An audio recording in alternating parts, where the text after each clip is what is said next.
ये लेक्चर 2 है CSS tutorial का। लेक्चर 1 में मैंने आपको एक्सप्लेन किया था CSS के बेसिक सिंटैक्स के बारे में।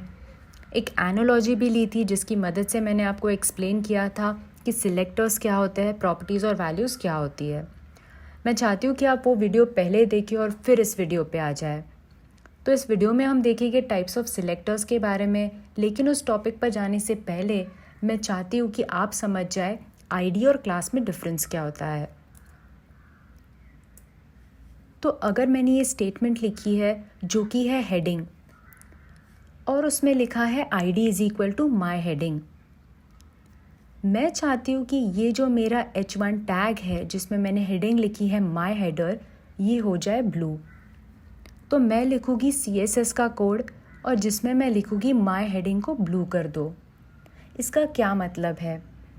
तो CSS ID को ढूंढेगा, ID को पॉइंट करेगा और वो देखेगा कि ये आईडी किस टैग की है और उस टैग को वो पर्टिकुलर प्रॉपर्टी और वैल्यू दे देगा, जिसकी मदद से माय हेडर जो है वो हो जाएगा ब्लू। लेकिन अगर मैंने एक और हेडिंग लिखी और मैंने दे दी सेम आईडी, तो ये है इनवैलिड डिक्लेरेशन। मैं ये नहीं कर सकती। आईडी रहेगी unique through out the page. मैं सेम आईडी दो टैग्स को नहीं दे सकती। तो यहाँ पर अगर मुझे सेम चीज़ करनी हो, मुझे अगर दोनों को ब्लू करना हो, तो मुझे कोई और आईडी देनी पड़ेगी। तो यहाँ पर मैंने दे दी है दूसरे वाले H1 को हेडिंग 2 आईडी और मैंने CSS के कोड में लिख दिया है कि हेडिंग 2 को भी आप ब्लू कर दो, जिसकी वजह से हो जाएंगे दोनों हेडिंग्स ब्लू। लेकिन यहाँ पे हुआ क्या? मुझे करना था दोनों को ब्लू और मैंने लिख दिया 2 बार कोड जो कि रिपीटेटिव है। अगर मुझे सेम चीज़ करनी है तो मुझे 2 बार वही चीज़ रिपीट करनी पड़ी। तो वो ना करना पड़े, इसीलिए हम यूज़ करते हैं क्लास। मैं क्लास की मदद से सेम नेम उनको दे सकती हूँ। यहाँ पर जैसे कि आप देख सकते हो, दोनों भी H1 डिक्लेरेशंस में मैंने लिख दिया है माय हेडिंग ये क्लास, जिसकी वजह से क्या होगा, अगर मुझे कोई भी प्रॉपर्टी इस पर लगानी है तो वो दोनों को अप्लाई हो जाएगी। मैं CSS कोड लिखूँगी माय हेडिंग के लिए कि उसको ब्लू कर दो और मेरी दोनों हेडिंग्स हो जाएंगे ब्लू। तो आईडी तब यूज़ होता है जब मुझे किसी भी एलिमेंट को यूनिकली चेंज करना हो, और क्लास तब यूज़ होता है जब मुझे एक ही चीज़ मल्टीपल एलिमेंट्स को करनी हो। तो अब हम जाते हैं हमारे मेन टॉपिक की तरफ, जो कि है टाइप्स ऑफ सिलेक्टर्स। हम देखेंगे उसका बेसिक सिंटैक्स।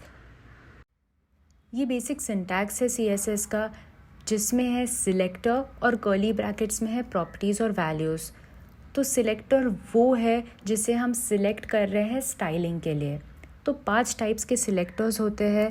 पहला टाइप है एलिमेंट सिलेक्टर। अगर मुझे पैराग्राफ को स्टाइल करना है और मैंने लिखा है P टैग, तो मैं सिंपली CSS में लिखूँगी P और कर्ली ब्रैकेट्स में लिख दूँगी उसकी प्रॉपर्टीज़ और वैल्यूज़। तो यही है एलिमेंट सिलेक्टर, जहाँ पर हम सिंपली एलिमेंट का नाम दे रहे हैं और उसकी प्रॉपर्टीज़ और वैल्यूज़ लिख रहे हैं। सेकेंड टाइप है ID सिलेक्टर। मैं ID की मदद से भी स्टाइलिंग कर सकती हूँ। अगर मैंने इस पैराग्राफ के डिक्लेरेशन के time ID is equal to para लिखा, तो मुझे CSS के कोड में लिखना होगा हैश और उसके बाद उस ID का नाम यानी पैरा। तो हैश पैरा के बाद मैं प्रॉपर्टीज़ और वैल्यूज़ दे सकती हूँ। सिमिलरली है क्लास सिलेक्टर। मैं मल्टीपल टैग्स को यानी मल्टीपल एलिमेंट्स को एक ही टाइम पर स्टाइल कर सकती हूँ क्लास की मदद से, जैसे कि मैंने आपको बताया था। तो यहाँ पर जैसे कि आप देख सकते हो, H1 और P में क्लास है सेंटर, तो मैं डॉट सेंटर लिखकर इसे स्टाइल कर सकती हूँ CSS में। नेक्स्ट है यूनिवर्सल सिलेक्टर। अगर मुझे पूरे HTML को चेंज करना है एरियल फॉन्ट में, तो ऐसे टाइप की चेंजेस में यूज़ होगा एस्टेरिक यानी यूनिवर्सल सिलेक्टर। पूरे बॉडी में चेंजेस हो जाएंगे इस यूनिवर्सल सिलेक्टर की वजह से। जो भी मैं यूनिवर्सल सिलेक्टर में लिख दूँगी वो रिफ्लेक्ट होगा पूरे मेरे वेब पेज पर। और नेक्स्ट टाइप है ग्रुप सिलेक्टर। अगर मुझे मल्टीपल एलिमेंट्स को एक ही चीज़ की तरह स्टाइल करना है तो मैं यूज़ करूँगी ग्रुप सिलेक्टर। ग्रुप सिलेक्शन करने के लिए मुझे लिखने होंगे टैग्स के नाम सेपरेटेड बाय कॉमास, जैसे कि आप देख सकते हो H1, H2 और P को मैंने कॉमा से सेपरेट किया है और उसके बाद कर्ली ब्रैकेट्स में आएंगे उसकी प्रॉपर्टीज़ और वैल्यूज़, जिसके बारे में हम बाद में देखेंगे। अभी तक मैंने आपको ये नहीं बताया कि HTML में CSS कैसे लिखा जाता है। हम धीरे धीरे स्टेप बाय स्टेप CSS पढ़ेंगे और मैं आपको बताऊंगी कि CSS का कोड HTML में कैसे लिखते हैं।